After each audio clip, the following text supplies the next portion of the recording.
Sir जय Hind. Brigadier Sanjay Khanna sir, जय हिंद। बहुत बहुत शुक्रिया समय देने के लिए। Thank you sir. जय हिंद। थैंक यू साहब, आपने समय दिया, शुक्रिया इसके लिए। आज एक बहुत हटकर मुद्दा जिसके ऊपर मैंने आपके साथ बातचीत करनी है, लेकिन जिसके ऊपर बहुत कम बातचीत होती है और बहुत कम लोगों ने बातचीत की है।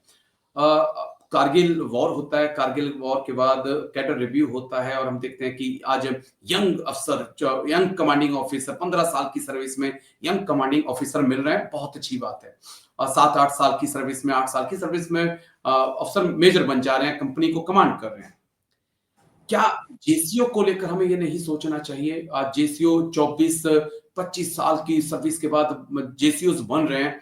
अगर यंग अफसर किसी बटालियन को चाहिए तो यंग जेसीओ भी चाहिए होंगे sir, young junior commission officer भी आपको चाहिए। तो इसके बारे में भी तो विचार किया जाना चाहिए, क्योंकि अगर जेसीओ यंग होगा तो वो जवानों को और अच्छे से लीड कर पाएगा, वो एग्जाम्पल के तौर पे पेश कर पाएगा खुद को, और किसी भी ऑपरेशन में वो बहुत अच्छे से अपना रोल अदा कर सकता है। इसके ऊपर भी विचार करना चाहिए, मुझे लगता है इंडियन आर्मी को। आपका पॉइंट ऑफ व्यू सर? आपकी बात सही है, पर इसके इसके दोनों पहलू हैं जी। एक पहलू जो आपने अभी स्टेट किया कि यंग प्रोफाइल होनी चाहिए जेसीओस की भी, और दूसरा है जो आज की डेट में फौज में चला आ रहा है, एक्सपीरियंस बहुत ज़्यादा ज़रूरी है। आप देखिए कि यूनिट में सूबेदार मेजर जो है उसका औहदा कमांडिंग ऑफिसर के बाद जो है माना जाता था। ये अगर कमांडिंग ऑफिसर पीटी नहीं कर रहा है तो सूबेदार मेजर साहब भी पीटी नहीं कर रहे हैं, बाकी चाहे 2IC हो, चाहे ऑफिसर हो, जेसीओ हो, जवान हो, सब करेंगे। पर ये औहदा उस सूबेदार मेजर को दिया तो जाता है क्योंकि उनका तजुर्बा है। और हर कमांडिंग ऑफिसर, मैं भी रहा हूँ, मैं अपने सूबेदार मेजर साहब से सलाह मशवरा करता था क्योंकि उनका एक्सपीरियंस है। तो एक्सपीरियंस को हम ओवरलुक नहीं कर सकते हैं।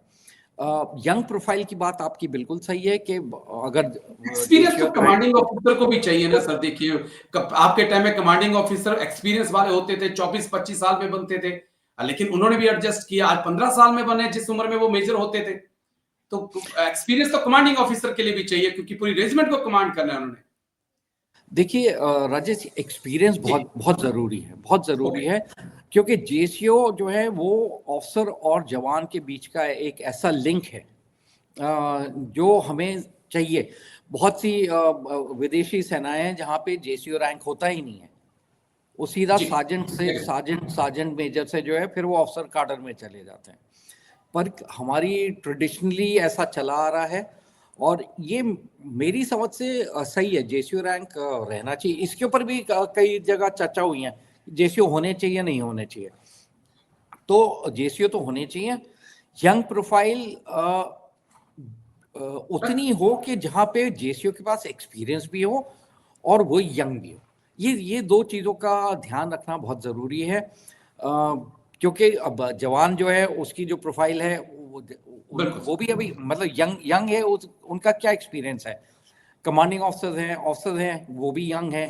तो अगर एक पलटन में सभी यंग यंग यंग होगा, जोश तो बहुत होगा, बहुत तगड़ा जोश होगा, पर जो एक एक्सपीरियंस कहता है, ऑपरेशनल एक्सपीरियंस, एडमिनिस्ट्रेटिव एक्सपीरियंस, बहुत सी चीज़ें होती हैं, तो वो जेसीओ ही आपको गाइड करता है, समझाता है, चाहे वो जवान हो चाहे वो ऑफिसर हो। यंग प्रोफाइल में जोश ज़्यादा होता है। और मैं ये तो नहीं बोलूँगा सेंस कि आप 17 ईयर या 18 ईयर रख दीजिए कि भाई इतनी मिनिमम सर्विस है, उसके बाद 17 ईयर इनफ है एक सोल्जर को एक्सपीरियंस लेने के लिए। आज तो वो दौर है जब कहा जा रहा है कि डायरेक्ट जेसीओ की भर्ती पर विचार चल रहा है कि डायरेक्ट भर्ती होगी। हाँ, तो क्या हम एक 17-18 ईयर्स के हवलदार को एक्सपीरियंस तो मान सकते हैं सर? उसका तजुर्बा कमांडिंग ऑफिसर के बराबर होगा एक्सपीरियंस का। मैं बोलता हूँ 15 साल का भी एक्सपीरियंस जो है, 15 साल के एक्सपीरियंस के साथ आप जेसीओ जरूर बनाएं, क्योंकि 15 साल का एक्सपीरियंस बहुत होता है।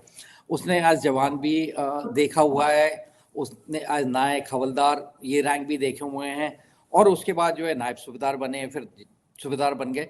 तो ये 15 साल जो है वो बिल्कुल सही एक्सपीरियंस लेवल है फौज में जो है जेसीओ की प्रोफाइल, सर्विस प्रोफाइल कम करने के लिए। जी सर। और क्योंकि एक बड़े बदलाव से इंडियन आर्मी गुजर रही है, जनरल उपेंद्र द्विवेदी सर बहुत मेहनत कर रहे हैं कि तमाम चीजें ला रहे हैं, वो तो आई होप कि ऐसा भी होगा। लेकिन आपने एक पॉइंट बीच में कहा, जो मेरे जहन में पकड़ गया, और मुझे लगता है कि इसके ऊपर अगली बार बैठूंगा तो आपसे बात करूंगा कि जिस प्रकार से विदेशों की आर्मी में हवलदार फिर डायरेक्ट अफसर की तरफ चला जा सकता है, तो क्या इंडियन आर्मी में भी इन फ्यूचर ऐसा हो सकता है कि जवान जेसीओ और जेसीओ से फिर वो कम से कम लेफ्टिनेंट कर्नल तक जो है उसको पहुंचाया जाए, तो अफसरों की भी कमी दूर होगी, तजुर्बा भी रहेगा और सब कुछ ठीक हो जाएगा। लेकिन अगली बार के लिए इसको हम रख लेते हैं सर। फिलहाल शुक्रिया, बहुत बहुत शुक्रिया ब्रिगेडियर संजय खन्ना सर, आप आए और दोनों ही मुद्दों पे आपने बात रखी।